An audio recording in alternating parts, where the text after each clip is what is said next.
once you have sharpened at one end of the stick, wrapped your snare wire around the other end so it's tight and not going anywhere, and made a noose about the size of a golf ball, maybe a little bigger, on the other end so it catches the animal's neck, your snare is ready to go.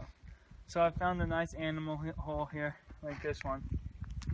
So I'm going to stick the sharp end into the ground, like this, take a rock and hammer it in there. We don't want that stick going anywhere. And then move the snare, the actual noose, to my liking. So it's about here, right? So yeah, you want it to just snag the little animal's neck. So I like it about here. So say you put a nut there, and then a squirrel comes running for it. It keeps running, and it wraps around its neck and strangles to death. Done. Okay, so this is a basic spring snare.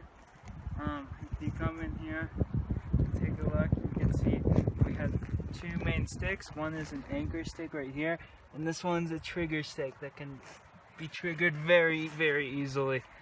And of course we have our noose also tied to the trigger stick.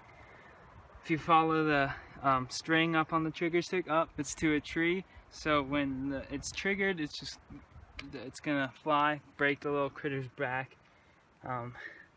Yeah, so you bait this noose, right? It's on an animal trail. The critter comes here. It comes, it pulls, and then whoop, it flies back, and it tightens around their neck, and the force of the tree falling back just breaks their back. Alright.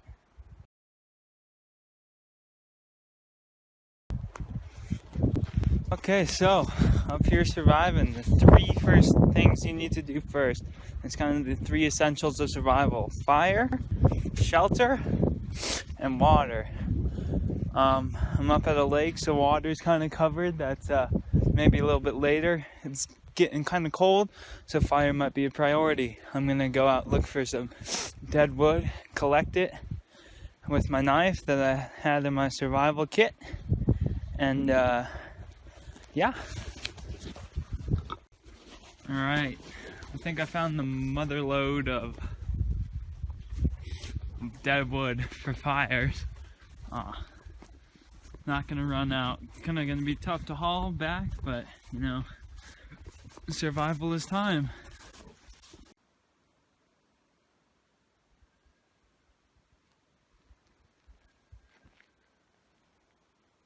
Okay, here we are, gathering firewood.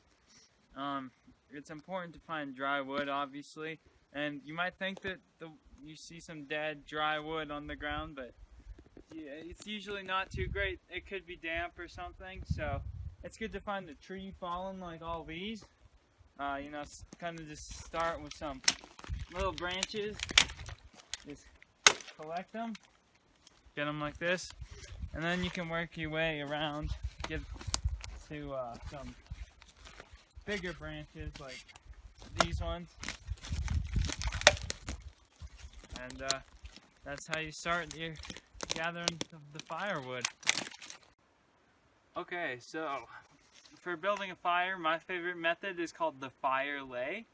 You take one bigger stick and kind of stick it into the ground in your fire pit, and then you take a bunch of smaller sticks, and you kind of just lean them all up against. You're gonna lean a lot of them up, just all up against the big stick here, right? And then you're gonna take your tinder, put it on here, you're gonna light it, and then you're gonna just slide it under and it'll all catch. And I think it's the most effective way of lighting a fire. Okay, so as means of lighting our fire, I'm using a magnesium rod. I have a couple. It's always nice to keep those in the survival kit. And my knife just to strike some sparks on it, like so. There we go.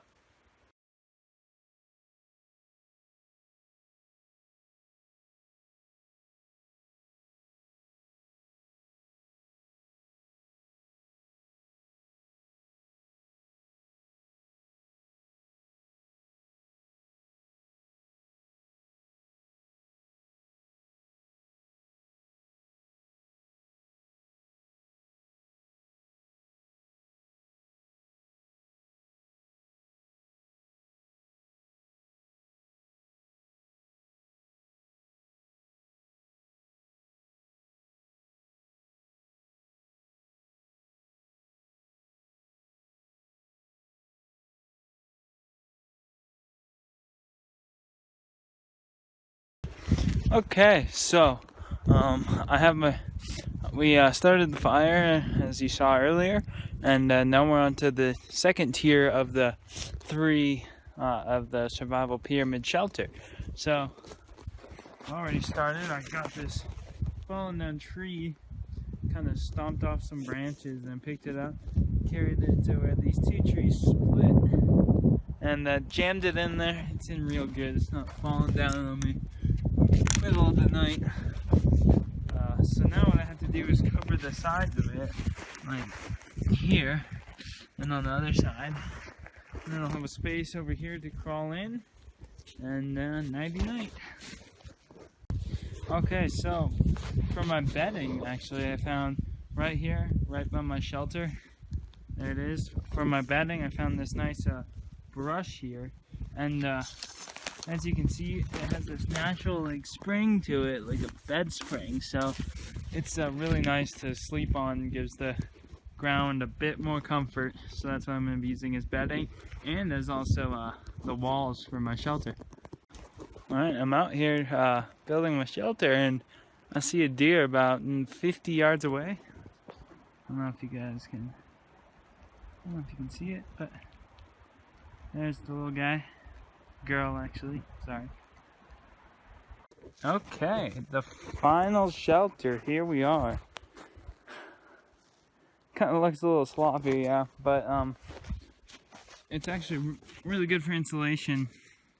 And that's why it's kind of so close quarters inside. Not too good if you're claustrophobic, but it'll keep you warm at night.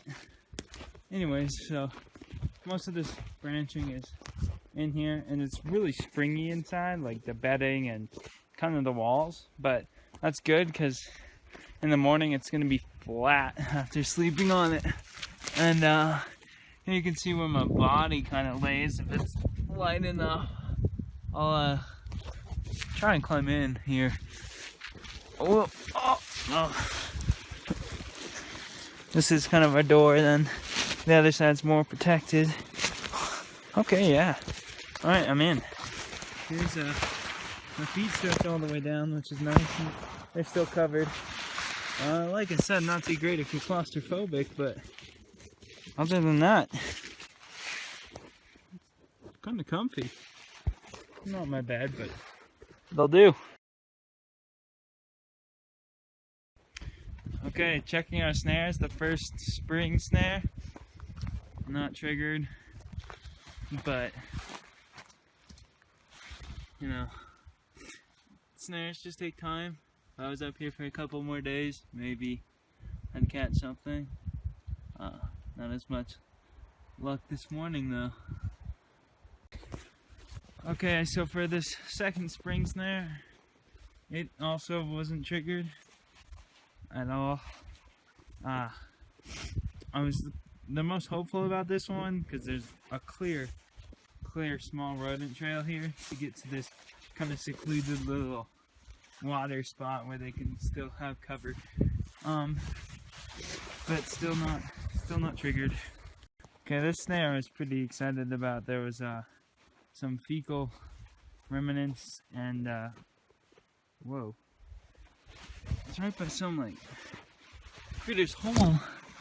The bait's gone, and look at this. The noose is all teeny. It's it looks like a lake or something might have gotten caught in it, and then the critter escaped. But oh, that's cool. Huh, almost caught something here. So that means that this hole is definitely active and great for snaring. Saw some prairie dogs or something here, and chipmunks maybe. I think these must be their little holes, so I snared a couple of them. There's one over there, nothing here. So no luck with these snares. Alright, so when I was snaring this one, well, obviously it's not triggered here. Noose is fully intact, bait's there. But there's some little paw prints. I don't know if you can make that up in this little crevice in these rocks. So I thought maybe a animal might come through. I probably should have moved the snare a little closer in, but it's alright.